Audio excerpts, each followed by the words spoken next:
Book 3, The Mansions of Idumea, Chapter 15. You get yourself ready. I will deal with my son. The next several days passed in a blur, Mahrree realized, on Jates's 15th birthday, which they celebrated the day before.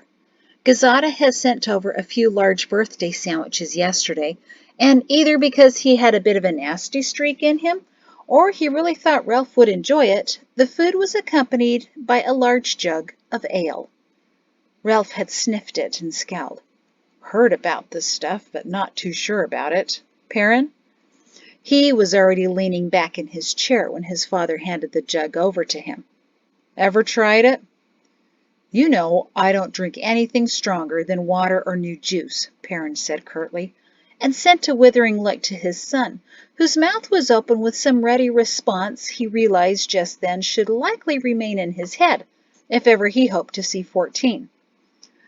Well, we've had a few asking if we'd be serving it at the dinner. I suppose we could order a few jugs. And keep it in the stables, Perrin had suggested. As Mahrree watched the dozen young cadets from command school trooping delicately around the house that morning, she cringed in sympathy. She clutched her personal pages of notes and listened as Joriana ordered the young men about as if they were her personal servants, which, for the day, they were. Yes, all of those long rugs along the grand hall must be rolled up. How else can everyone dance? Into the back cottage with them. Roll them tighter, cadets, or they'll be too big. You, over there, see those sprigs of blossoms in the crate? You're on blossom detail. Into the vases in the back gathering room with those, and artfully, soldier. That's a candlestick, cadet, not a long knife. Hold it more respectfully. And you will be rubbing off those fingerprints, correct? The rest of you, all of this furniture out. All those chairs waiting outside, in. Mahrree rubbed her temple, a soothing technique she mastered on her husband a few nights before, and smiled gratefully at a sulking soldier who carried a large crate of snipped yellow blossoms past her. It was almost over. Tomorrow night, then never again. Maybe. For the past several days, Mahrree had been introduced to every key official, shop owner, caterer, and musician. Judging by her mother-in-law's enthusiasm, she began to wonder if Joriana hadn't also ordered the lamb trimmer as well, just to have the opportunity to train her daughter-in-law. Every night she compared notes with Perrin, and found that he'd been meeting with every officer, administrator, and Idumean official. The High General had insisted on returning to the garrison for full days of work, but naturally needed his son's accompaniment in every meeting and briefing. Perrin, too, began to suspect he was being groomed for a takeover. At least Jatesy and Pato had been enjoying themselves, Mahrree considered, as she glanced around before remembering they were nowhere in sight.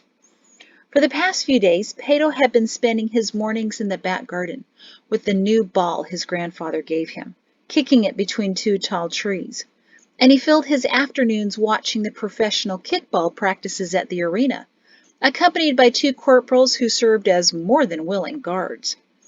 Jatesy had enjoyed her time with the maid's nieces, who were happy to show her every last shop within a 2-mile radius of the general's mansion, escorted, of course, by two older and rather homely sergeants, handpicked by her father.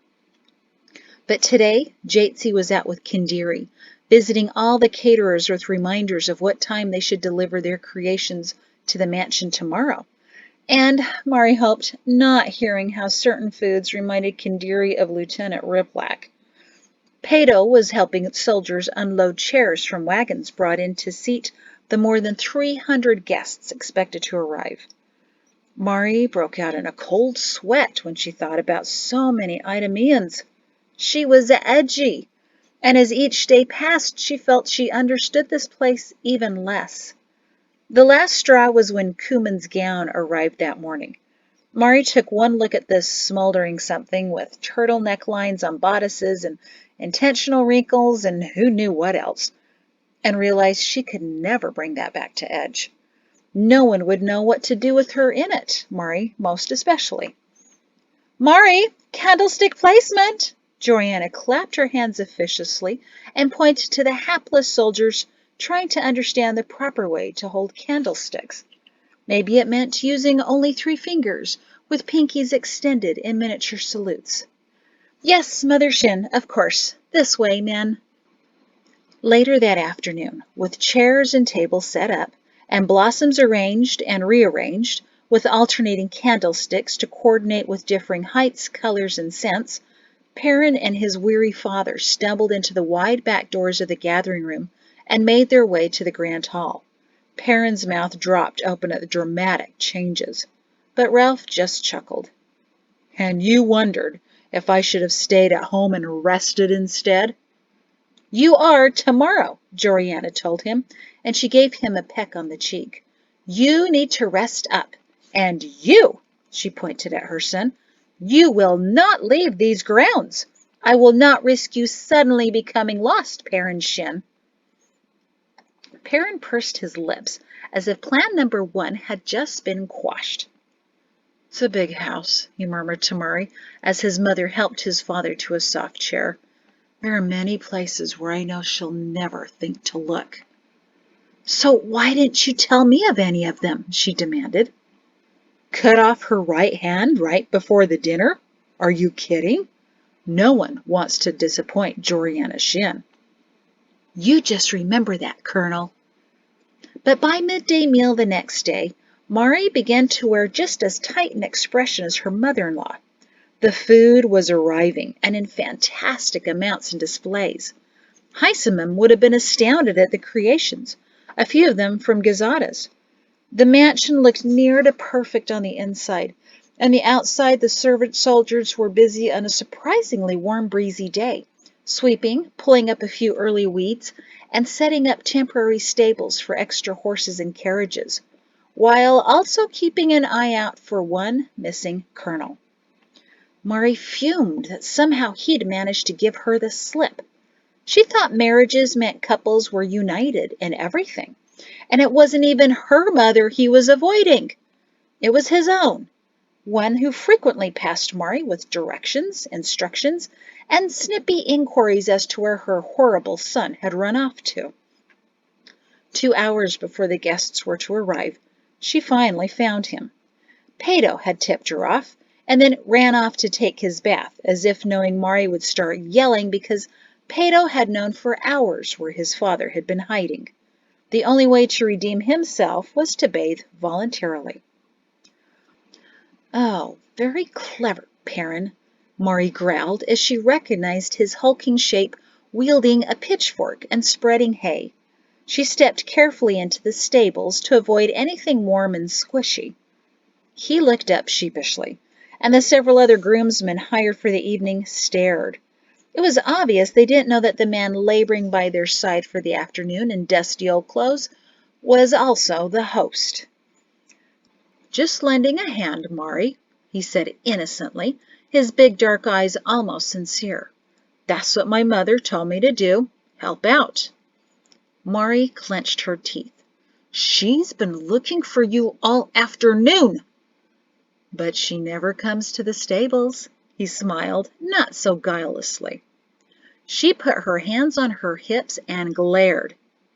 He stood up straight and gulped. Your bath has been drawn and is waiting, she said in a steady but cold tone. Unless you want your mother to come out here, dunk you in a watering trough, and bathe you herself, I recommend you get in and get ready now. He glanced apologetically at the groomsmen and handed one of them a pitchfork. Sorry, boys, but, Understand, Colonel, one of them drawled. When the Jenny brays, best be on your way. Perrin snorted. When the Jenny, Mahrree began, but Perrin took her by the elbow and led her out. They have a variety of interesting metaphors. That was the tamest I've heard all afternoon. There's a reason my mother stays away from the stables. Your dress uniform is in our bedroom, she told him. A new jacket and everything, so you best be in it very soon. Yes, ma'am. But he wasn't. An hour before the guests were to arrive, Georgiana sent Mahrree to her bedroom to get ready. He hasn't shown up since bathing, she told her daughter-in-law. Even Pedo was more cooperative. Mother Shin, I'll go find him first. Oh, no, you won't, Joriana said in a tone that could slice stone. You get yourself ready. I will deal with my son. Mahrree swallowed. It didn't help that Joriana had her hand on a carving knife. Perrin felt the wave of it coming, the unnatural stilling of the air, the sudden dreadful calm. Even the pressure of the atmosphere took on a different mood, as if nature itself were crying out, "Duck!" But he was trapped. He knew it wasn't the best hiding place, but he'd run out of options, since the mansion was now swarming with hired hands. "What in the world are you doing?" Joriana's voice stabbed him like an icicle. "In the second larder?" "Mother, just checking on supplies," he said as smooth as butter. "Counting jars for you. 48, 49. Oh, I don't think that's right. I best start again. 1, 2. You're not dressed," she seethed. He quickly looked down at himself. Phew! For a minute there, I thought I'd forgotten to put on my clothing again. Then again, had I been less dressed, I'm sure half a dozen of those caterers out there would have made more than a peep. "You know what I mean," she snarled, and outside a stray cat arched its back and hissed before running for cover. "You promised you'd be civil tonight, right? But you haven't learned a single dance step. There's still time, you know. I can call for cumin immediately." "I promise I'll find a way to prove I'm not a wild man," he said, since he had no way of escaping except for climbing over his mother. "That's all you can hope for. Now, teach me how to use a fork." Joriana was not amused. "Perrin, when are you going to get ready?" "As soon as I make sure everyone else is," he promised. "But maybe you should tell me again, which is the spoon and which is the knife?" When his mother snatched up a butcher knife near one of the 10 dressed pheasants and threatened to show him how to use it, he ran down the grand hall like a disobedient boy to Pedo's room. He knocked on the door and opened it. "Need help, son?" Pedo squinted at him. "I haven't needed help dressing myself for over 10 years now, but how thoughtful of you to check on me, Father." He was finishing buttoning the row of shining brass buttons that went all the way up to his throat. "So, if this were in blue, it'd be a dress uniform?" Perrin smiled grimly. "Same wool, too. Your grandmother's subtle attempt to demonstrate how handsome you look in uniform. She did the same thing to me when I was your age." Pedo evaluated himself in the long mirror. "I like the kickball uniforms better. You should be getting dressed, Father. I have a feeling Grandmother won't approve of those stable clothes for the dinner." "It's getting bad," Perrin muttered. "Now even you are nagging me." "And I don't have to dance." Pedo batted his eyelashes. Perrin sighed. "I guess I better check on Jatesy then. She may be wanting a man's opinion." He cringed at his words. "Oh, she's ready. She's been floating up and down the grand hall staircase for the past 10 minutes. Didn't you see her? In that yellow, she looks like a giant mutated hornet. Even got her hair all..." And with his hands he gestured some bizarre arrangement over his head and shuddered. "That bad?" Perrin winced. "Yeah, some cousins of somebody's have been doing her up all Idumeacally. Rather hysterically, I think." Perrin grinned. "Good. No one will want to dance with her then." He stepped out of Pedo's room just in time to see the hornet fly by. But she wasn't a hornet. She was much more a fantastic butterfly, having taken on human form. Even with her dark brown hair all piled up and hand-motiony, she was exquisite. Unfortunately. She stopped and twirled in front of her father, the full yellow skirt rising in a flutter of roundness. "Well, how do I look?" Perrin swallowed. He finally had to admit she was beautiful. And a young woman. Very nice, Jatesy, he sighed. He'd be busy that night following around her admirers. Ha! She shouted at her brother's door.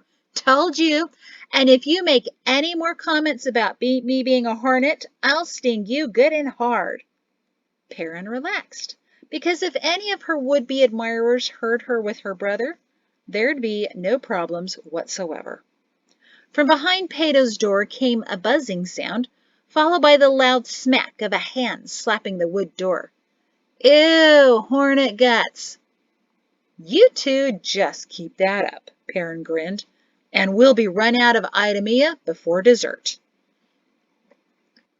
Jatesy put her hands on her very dainty waist, the skirt flaring out below and down to her knees, and the figure-hugging silk rising up and over her shoulders. Perrin wondered again when her body had turned so womanly, and why the silk couldn't go any higher to encase her entire throat. While there was no cleavage, he felt there was still too much flesh of his daughter displayed for the roving eyes of young soldiers. Shouldn't you be getting ready, Colonel Shin? Her mature tone woke him up out of his private musings as to where he could find her a thick shawl. You just missed Grandmother.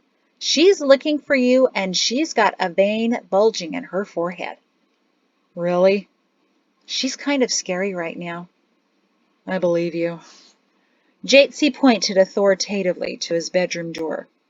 He shrugged obediently, only because his daughter's stance had taken on the demanding quality of her grandmother, and whether out of duty or genuine fear, Perrin had been conditioned as a small boy to recognize that pose as the fifth and final warning.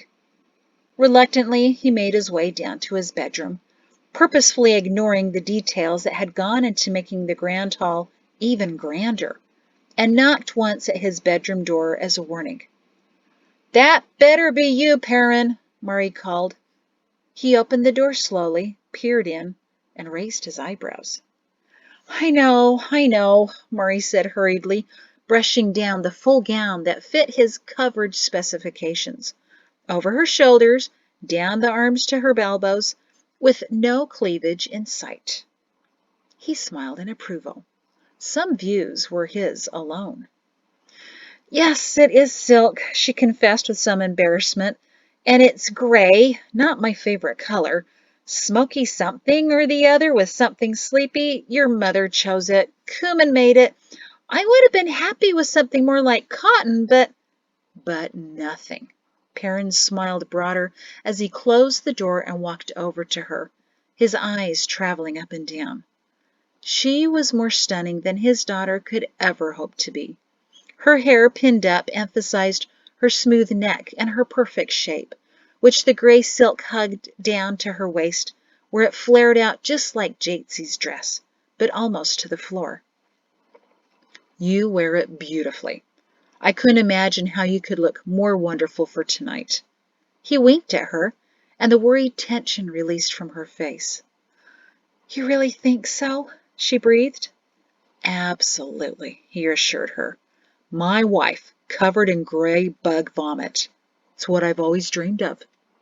He tried to keep a straight face, but couldn't hide his smile. Mahrree turned pink.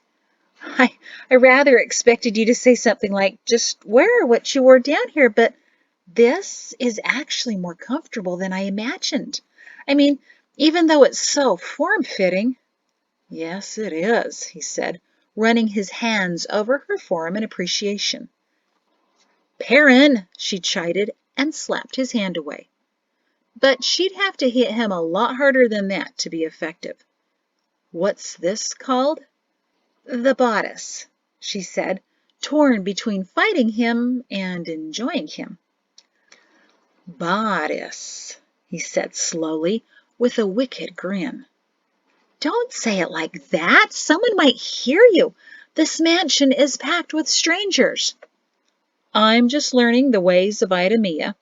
But what I meant was, what's this little knotted string over the bodice? She squirmed when she saw the look growing in his eyes, but she couldn't help but smile. It's called lace, crocheted, kind of like knitting, but thinner and with a hooked needle. Perrin shook his head as he pretended to inspect it closely. What kind of torturous insanity requires a person to sit and make tiny knots in a string with a needle of all things, just to cover something else with it? I bet if I unhook this part right here... Perrin, we're running out of time! Oh, there's always time. He raised his eyebrows in smoldering suggestion as his large fingers fumbled with the first tiny clasp designed for nothing larger than raccoon hands. We can easily argue about just how much. She smacked his hand hard enough that he instinctively drew it back from the impossible clasp that would have taken him an hour to undo. Maybe that's why they were made so tiny. Your mother said she would be by again in 5 minutes to check on you, and that was about 4 minutes ago. He mused. That would be cutting things a little close. She's very irritated with you, Mahrree warned. She fully expected you to change after you bathed, but obviously you didn't. She fingered the collar of his worn work shirt. Perrin, it's time. He winked at her and started to pull out his ratty shirt tails from his stained trousers. Knew you'd realize we have time. For you to get ready! He hesitated and shrank a little under her volume. Perrin, please! She gestured to his dress uniform lying on the bed, the metals polished and the dark wool brushed. You're doing it again, being not the husband I remember. Right now, Idumea has reverted you back to a man less than half your age. He had 1 or 2 good comebacks for that, about how he was always as robust as a man less than half his age, but instead sensibly elected to keep his mouth shut because the worst moment for any officer was to recognize when he was defeated. He sighed and sat next to the uniform, laid out and patiently waiting. It was yet another brand new jacket, courtesy of his mother, woven of the highest quality dark blue wool. Some poor servant or despised junior officer had been tasked to transfer all of his medals from his old dress uniform to this new one, and even shined them up brighter than he'd ever seen them. But it was the garish buttons that really stood out. Their golden hue sparkled brighter than the dull silver of the lower ranks. Perrin had never before realized what an ugly alloy brass was. I'm really dreading this night, Mahrree, he confessed quietly, as he fingered the shiny surface of the top button, unintentionally making it even more lustrous. If we make a good impression, we're doomed to return.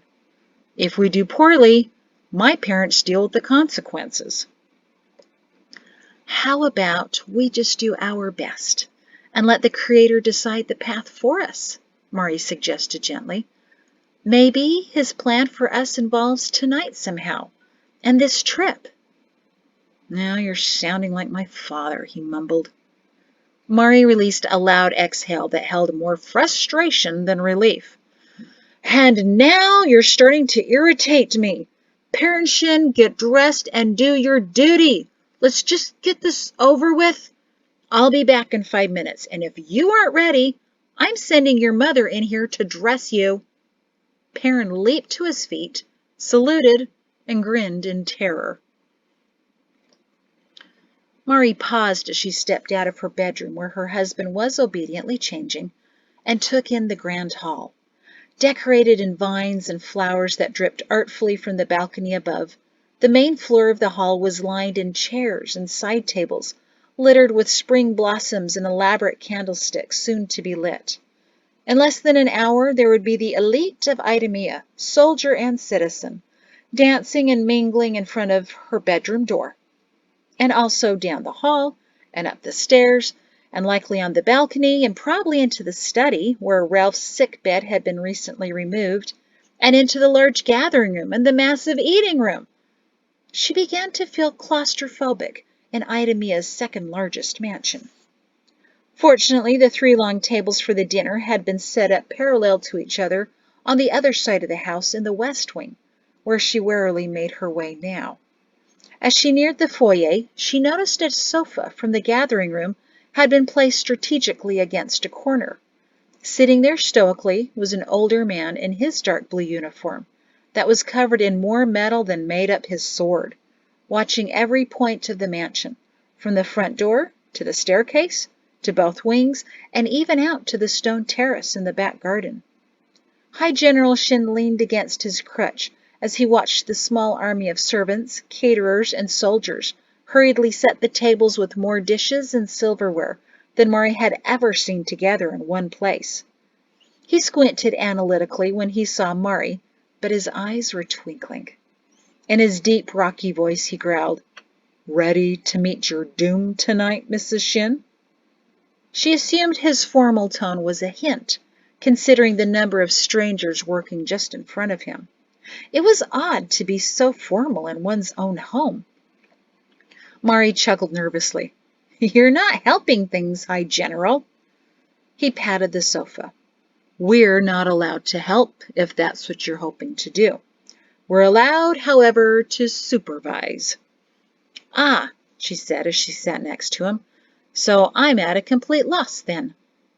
Ralph leaned over to her. "Where is he?" he said in a slightly anxious tone. "Getting dressed, finally." "Maybe you should have stayed in your room and supervised him." She paused to find the best way to say it. "Considering his state of mind, my presence would have been a hindrance." Ralph chuckled quietly. "Understood. Well, you do look very nice," he said, trying to sound as if he frequently gave women compliments. He firmed his grip on his crutch, concerned that he'd unintentionally crossed some line. "So do you," Mahrree felt it was necessary to add, and also found herself in unfamiliar territory.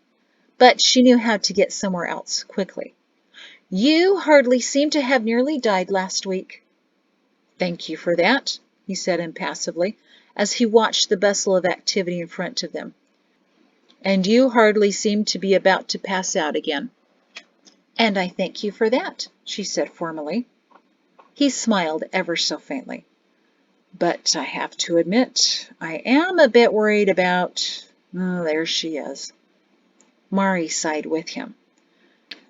Down the wide staircase and past a maid who was removing invisible bits of dust from the fretwork floated the yellow butterfly. Jatsy's nearly black eyes were glowing with anticipation.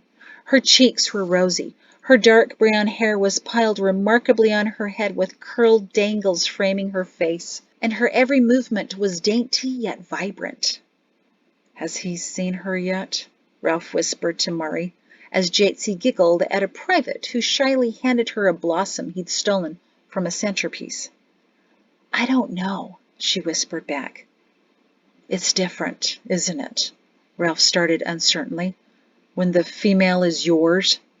He glared at the private, whose gaze followed Jatsy, now fairly dancing between 2 tables, oohing at this and that, then patting a caterer in approval as the older woman placed a platter of something green and orange on the table. When the private failed to realize that he was being eyed by the highest commander, Ralph cleared his throat with an alarming volume.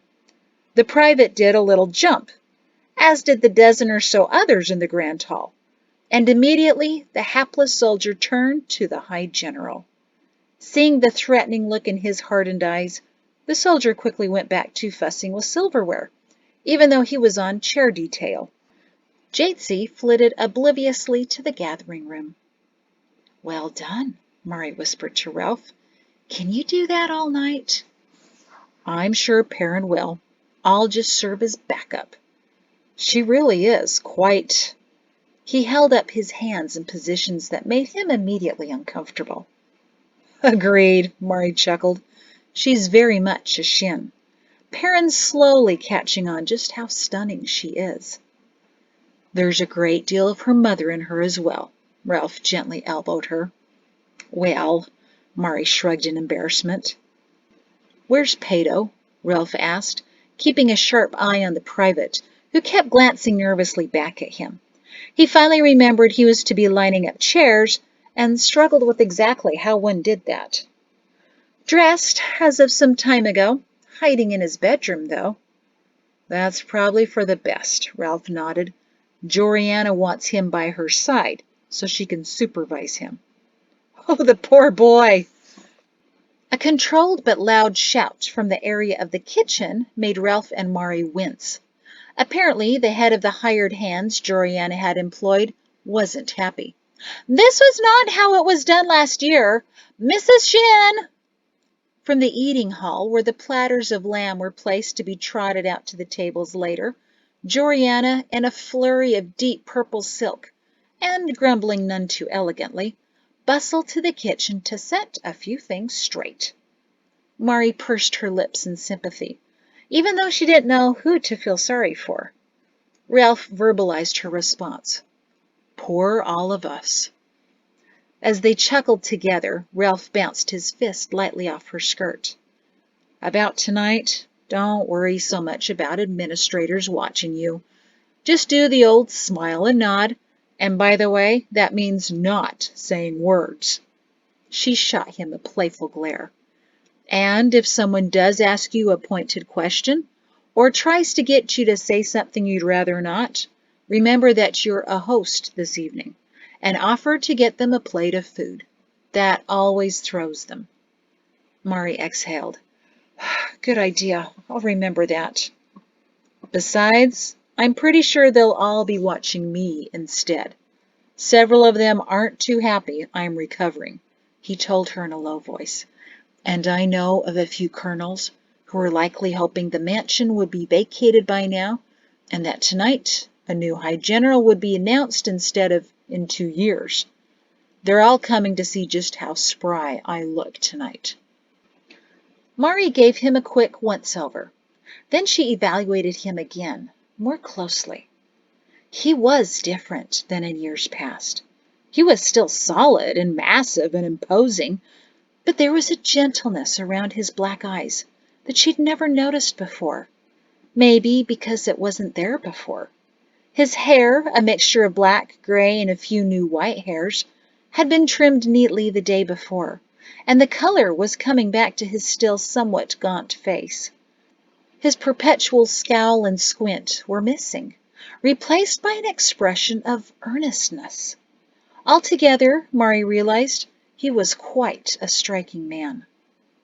"You look remarkably well," she assured him. He'd instinctively sat a little taller, she noticed, during her inspection. "All things considered.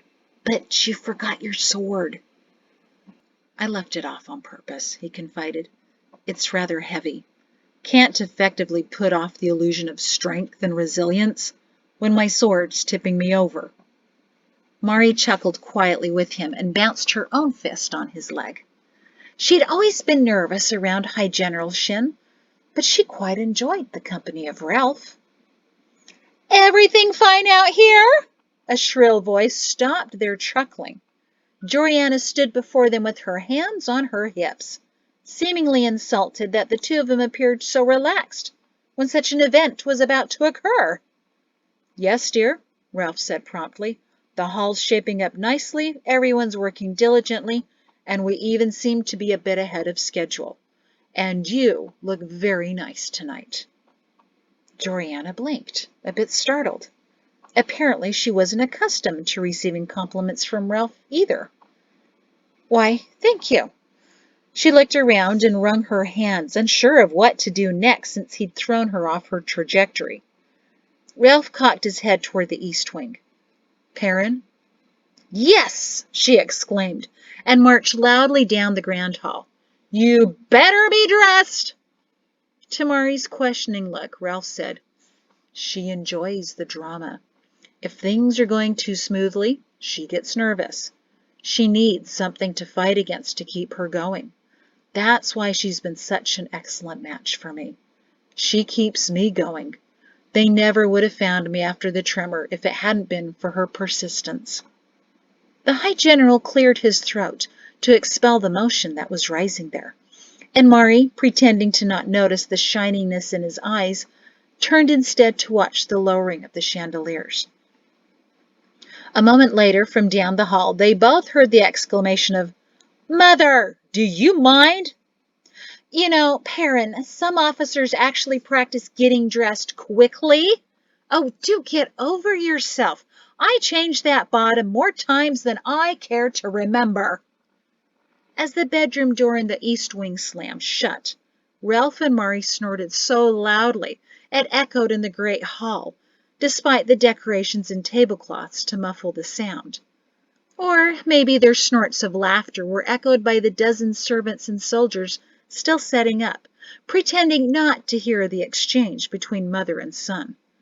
"Oh, my ribs," Ralph wailed quietly, and slouched back on the sofa, still chuckling. "Poor mother's shin," Mahrree giggled. "I don't think I've ever seen her in such a state." "Granted, she's rather more anxious this year than in years past," Ralph admitted, as he caught his breath again.